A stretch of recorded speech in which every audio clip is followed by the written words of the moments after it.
নমস্কার বন্ধুরা, মেঘার সাথে বাঙালিয়ানার আরও একটি নতুন পর্বে আপনাদের সবাইকে স্বাগত। আজ এনেছি দারুণ মুচমুচে এবং মুখরোচক একটি স্ন্যাক্স মুগ ডালের পকোড়ার রেসিপি। মুগ ডালের এই পকোড়া আপনারা সন্ধ্যাবেলা চায়ের সাথে সার্ভ করতে পারেন, খেতে অসাধারণ সুস্বাদু হয়। আর একেবারে বাড়িতে থাকা সাধারণ কিছু উপকরণ দিয়েই কিন্তু এই মুগ ডালের পকোড়া তৈরি করে নেওয়া যায়। তাহলে চলুন আজ এই রেসিপিটাই একদম স্টেপ বাই স্টেপ দেখে নেওয়া যাক। মুগ ডালের পকোড়া বানানোর জন্য এখানে আমি 1 কাপ মুগ ডাল নিয়েছি। 200 গ্রাম মতো মুগ ডাল রয়েছে ওজনে এটা। এই ডালটা আমাদের প্রথমে খুব ভালো করে ধুয়ে নিতে হবে পরিষ্কার করে। দেখুন ডালটা আমি ধুয়ে নিয়েছি। এবার এই ডালটা বেশ কিছুটা জলের মধ্যে আমি রেখেছি। ডালটা ভিজিয়ে রাখতে হবে এভাবেই 1 ঘন্টা মতো। তবে হাতে যদি সময় কম থাকে আপনারা আধ ঘন্টাও ডালটা ভিজিয়ে রাখতে পারেন। আমি এখানে 1 ঘন্টা মতো ডালটা ভিজিয়ে রেখেছিলাম। এখন দেখুন ডালটা অনেকটাই ফুলে গেছে। এবার এই ডালটা আমাদের বেটে নিতে হবে।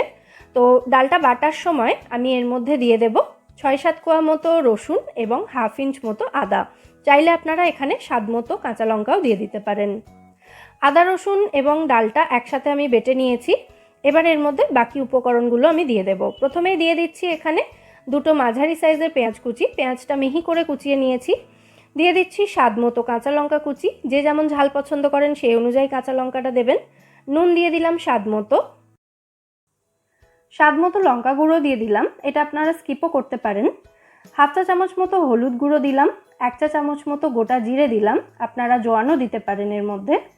1 চা চামচ মতো পাতিলেবুর রস দিচ্ছি। পাতিলেবু না থাকলে আপনারা এখানে আমচুর পাউডারও দিতে পারেন। সমস্ত উপকরণ ভালো করে মিশিয়ে নিচ্ছি।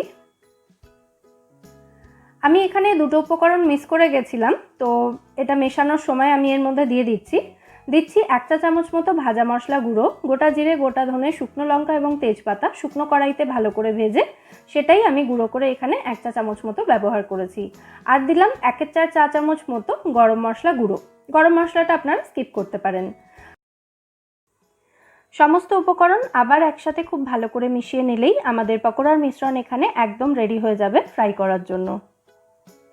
এবার পকোড়াগুলো আমরা ফ্রাই করে নেব। পকোড়াগুলো ভাজার জন্য একটা কড়াইতে আমি পর্যাপ্ত পরিমাণে তেল খুব ভালো করে গরম করে গ্যাসের ফ্লেমটা মিডিয়াম করে দিয়েছি। এবার এই গরম তেলের মধ্যে তৈরি করে রাখা মিশ্রণটা অল্প অল্প করে দিয়ে পকোড়াগুলো আমাদের ফ্রাই করে নিতে হবে। হাই ফ্লেমে পকোড়াগুলো ভাজবেন না, তাহলে কিন্তু পকোড়ার ওপর থেকে গোল্ডেন ব্রাউন কালার চলে আসবে খুব তাড়াতাড়ি, কিন্তু ভেতর থেকে এগুলো কাঁচা থেকে যাবে।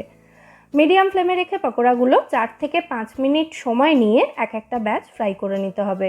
প্রথম ব্যাচের পকোড়াগুলো দেখুন সুন্দর গোল্ডেন ব্রাউন কালার চলে এসেছে এর মধ্যে। এবার আমি এই পকোড়াগুলো তুলে নিচ্ছি। আর একই রকমভাবে বাকি সমস্ত মিশ্রণটা ব্যবহার করে পকোড়াগুলো আমি ফ্রাই করে নেব।